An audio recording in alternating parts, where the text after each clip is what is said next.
Ryan, I understand that playing the part of a motorcycle bandit was one of your fantasies. Talk about fulfilling that. I had told Derek when we were making Blue Valentine that, you know, like that I had this delusion that if I robbed a bank, I could get away with it because I had thought I had figured it out. And I told him how I would do it, and he said, that's crazy. I just wrote a script about exactly that. Derek has said that he's learned a lot from you and working with you.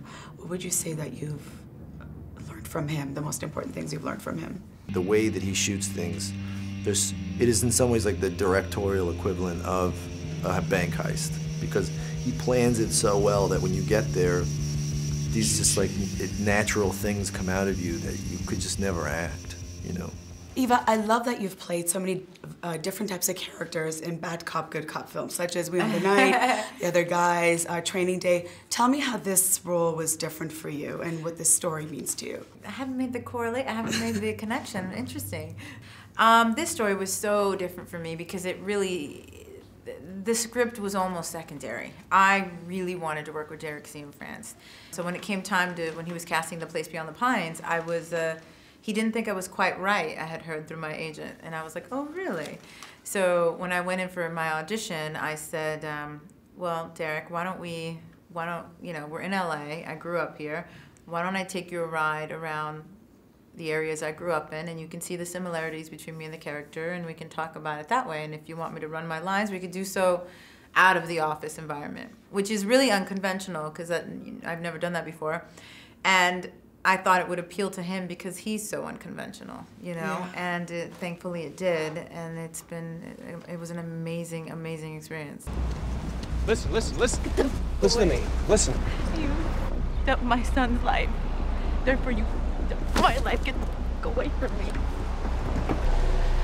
And in working with, you know, an award-winning actor like Bradley Cooper, did he like take you under his wing, or did he mentor you at all, give you some advice? I think Bradley's advice was just from being Bradley, you know, from seeing someone who's been involved for so many years and is still so committed, you know, and that was the best advice for me. It was lead by example, you know, to watch someone who is still this committed, you know. Tell me what this story means to you in particular. It says a lot about like fathers and sons. It says a lot about, gosh, you know, family, a need to provide. There's so much in the movie that for me to kind of boil it down to one thing would, I don't know, it wouldn't really be fair to the viewer, I don't think. Talk about playing a mom. The baby in the film just blew my mind. He's so cute. Ryan had this magical connection to this child. And you see it in the film, and that's absolutely true. That's like, you can't fake that, it's a baby. Yeah. You know, so in the film, when Ryan picks him up, that baby is just like instantly calmed and, you know, warmed by him. It's really beautiful. People are making comparisons to this film, to Drive.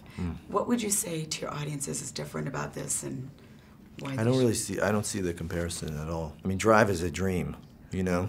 It's a character who's kind of like pure and clean, and this is a character who is just a mess, who's just made a life of bad decisions. It's like all these cliche ideas of masculinity, like tattoos and bikes, and like he realizes he's got a kid, and it's like holding up a mirror to him, and he realizes that he's not a man at all. And there's consequences in this film. I mean, this film is all about consequences. You know, there's only 2 shots fired, and they resonate throughout the entire movie. I know that your character talks about experiencing the greatest rush of his life by robbing the bank.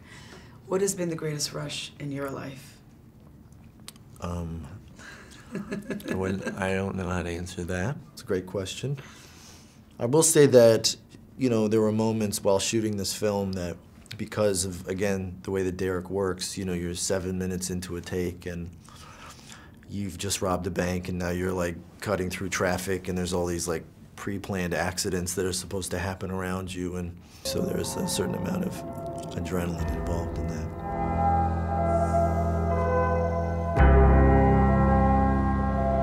You know something, Luke? If you ride like lightning, you're gonna crash like thunder.